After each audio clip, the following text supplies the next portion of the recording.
मागील 2 दिवसापासून सुरू असलेली गारपीट तसेच अवकाळी पावसामुळे मावळ तालुक्यातील काही शेतकऱ्यांचं मोठ्या प्रमाणात नुकसान झालंय। सध्या मी देवगाव काळोखेमळा या ठिकाणी आणि या ठिकाणी शेतकऱ्याचं तब्बल 2 एकरातलं कांद्याचं पीक जे आहे ते पूर्णपणे नष्ट झालेलं आहे। आपण जर पाहत असाल तर संपूर्ण या शेतातील जो कांदा आहे तो मातीला मिळालेला आहे। पूर्ण पाण्याखाली हे पीक गेल्याने पूर्ण कांदा सडून खराब झालेला आहे आणि आता हा शेतकरी जे आहे तो पूर्णपणे मेटाकुटीला आलेले आहेत। आपण त्यांच्या सोबत बोलूया। दादा, काय सांगाल, कांदा पूर्ण खराब झालाय? गेली 2 दिवस हवामान खात्याने सांगितल्याप्रमाणे पावसाने आणि गारपिटीने संपूर्ण शेतीचं नुकसान झालेलं आहे आणि शेतीतलं कुठलंही हे की थोडं हे नसते की त्याला झाकून ठेवता येणार नाही। आता काढलेला माल 2 एकर कांदा आहे, जवळ 2.5-3 गेल्या वर्षी याच टायमाला 16 रुपयांनी कांदा गेलता, 2.5-3 लाखाचं उत्पन्न निघलं होतं।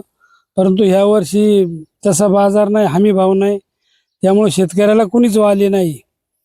2014 साली आजचे दिन येतील म्हणून लोक मोहित झाली आणि 2022 पर्यंत शेतीतलं उत्पन्न डबल होईल आणि शेतीला बाजार मिळेल या आशेने शेतकरी उमेदीने शेती करीत आहे। परंतु शेतकऱ्याला आज तागायत कुणीही वाली नाही, कुठं हमी भाव नाही, कशाचा विम्याची गॅरंटी नाही, कुठल्याही प्रकारे शेतकऱ्याला कुणी वाली नाही। आपण हा कांदा जर पाहिला तर हातातोंडाशी आलेला घास आहे आणि त्यासोबतच आंतरपीकही घेतलेले पपईचं। दोन्ही जे पपईचे जे रोप आहे ते नष्ट झालेत।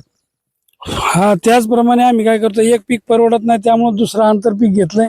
हे पहा, आता गारपिटीने ह्या पपईचे शेंडे गेलेले आहेत। हे पूर्ण एक रोप 20-20 रुपयाचं आहे। हे 3 वर्षाचं क्रॉप आहे, परंतु आता त्याचं संपूर्ण ते वायाच गेलेलं आहे। म्हणजे एका टायमाला दोन्ही पिकं गेलेली आहेत। याच्यावरची मजुरी, लावण्याचा खर्च, 6 महिने हे पीक 3 महिने काढण्यासाठी त्याला हे केलेलं आहे। पाणी 7 पाणी झालेली आहेत कांद्याला देऊन, सालपीठ हे रास हे सेंद्रिय शेतीवरती आम्ही हे केलेलं आहे। संपूर्ण त्याला जीवामृत वगैरे टाकून त्याला हे केलं, 3-4 महिने जपलं। परंतु ज्या दिवशी कांदा काढून हे करायचा, स्टोअर करायचा, त्याच दिवशी गारपिटीने पावसाने आम्हाला गाठलं आणि आमचे नुकसान झालेली। आज 2-3 दिवस झाले कुणी शासकीय लोक आमच्याकडे फिरकलेले नाही, पंचनामा नाही, काही नाही। दादा, मला एक गोष्ट सांगा, आता हा सगळा कांदा जो आहे तो काढणीला आला होता, परंतु आता सगळा मातीमोल झालेला कांदा पाहून शेतावर काय यायचं मन करते? गेली 2 दिवस गारपीट झाली तरी आम्ही घरात, आमची पत्नी आणि आम्ही म्हणलं काय शेतात जाऊन म्हणजे संपूर्ण एखाद्याची मैत व्हावं आणि ती आपण किती जरी प्रेमाचा माणूस असले की त्याला आपण जाळूनच टाकतो। त्या पद्धतीने आमच्या शेतातली नुकसान इतकी तीव्रता त्याची तेवढी मोठी आहे। परंतु शेतकऱ्याला कुणीही आजतागायत वाली नाही। सगळे लोक आश्वासनं देतात आणि तोंडांना पाणी पुसून काही त्याचा उपयोग नाही।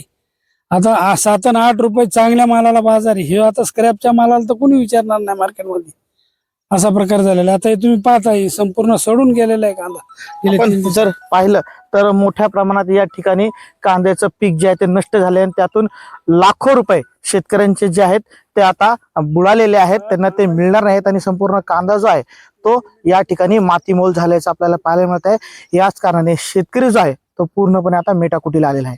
Video journalist Imran sir, news 18 मराठीसाठी अनिश शेख, मावळ।